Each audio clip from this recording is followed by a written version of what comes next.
The Hiapo, or Tapa, is our next piece in the journey through the Pacific. And I wrote down at the bottom of this slide the island. I'm not too sure how to pronounce it, but maybe Niue. That's a guess. I'm not too sure. But this is a great example of textile art from the Pacific. And since getting into context here, traditionally, and this is not just in Pacific Islands, but I think it's throughout the world, throughout the art timeline around what we've done so far. We've seen examples of it. Women's art usually is dealing with the softer materials, again, textiles. So in this case, a vocab term, or two of them actually, hiapo and tapa, means cloth made from bark. So it reminds me when we talk about this, when I'm mentioning this, what's going on in my mind right now is the Bayeux Tapestry from the Romanesque era by Matilda and her ladies. It's similar idea of women making then the tapestries and cloth here in the Pacific of bark, out of bark. So to do that, you have to harvest the bark.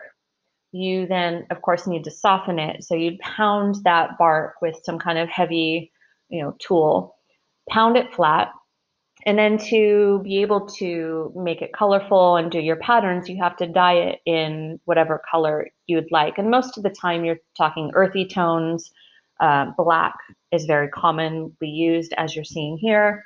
And then you decorate it with geometric shapes, but you could also decorate it with more organic shapes as well.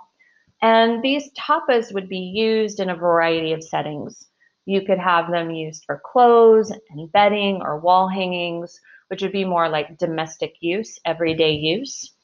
Or they could be a little bit more elevated and used for ceremonies. So special occasions like birthdays, weddings, funerals, or even going beyond that, you could have very important tapas being made to wrap sculptures of deities. It's kind of like a protective tapa on top of these sculptures. And we'll do an art piece together in class that shows that in practice. So I'll be mentioning tapa again. So what's interesting to me is not only are the females making these art pieces, and you're seeing three other examples of some tapas here, but they're considered to be a woman's wealth. So you might trade a tapa you had made for something else, some other good or service, and that is your way to really negotiate things and to get what you and your family might need. So a tapa and your skill at making them is incredibly important to women in this island.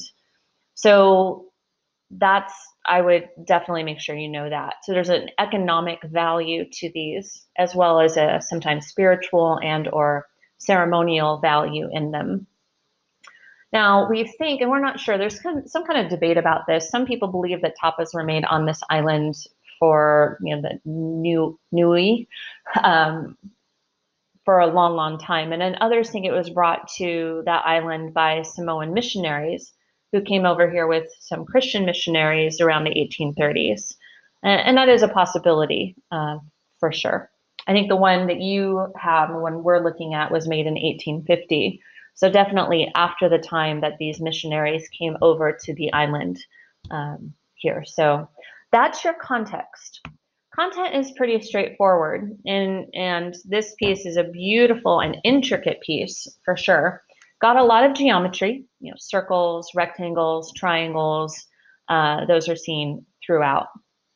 You have a typical design might consist of concentric circles, like a circle within a circle within a circle, and you have that here as well. And the design tends to start off being large scale and then getting smaller, more intricate as you move toward the center. And that has notion of do with the concentric circles. Your space gets smaller, your design needs to get smaller as well. And then you will see too on the outer edges and even inside, there is also organic shapes, leaves, and kind of floral designs, but in a very abstract way. And then some hiapo or tapa have writing, and you see that too on the bottom of this image. You see some writing, and usually that consists of names. So that's really the limit on the writing. The tapas typically are design based and dominantly design based. And you can see the different designs. In these particular ones, very much geometry is the dominant design. And in ours that we have to know for College Board, it combines kind of the organic and the geometric together. And then I like this picture because you see the woman sitting there on the tapa making the different geometric patches in this particular tapa. So function and formal quality, I would say formal quality, definitely pattern. You have your typical geometric and in this case also organic pattern work on it.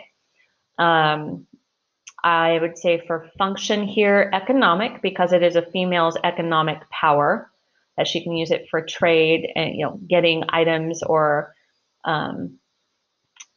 products or help or whatever she might need. So she could trade the tapa that she had made.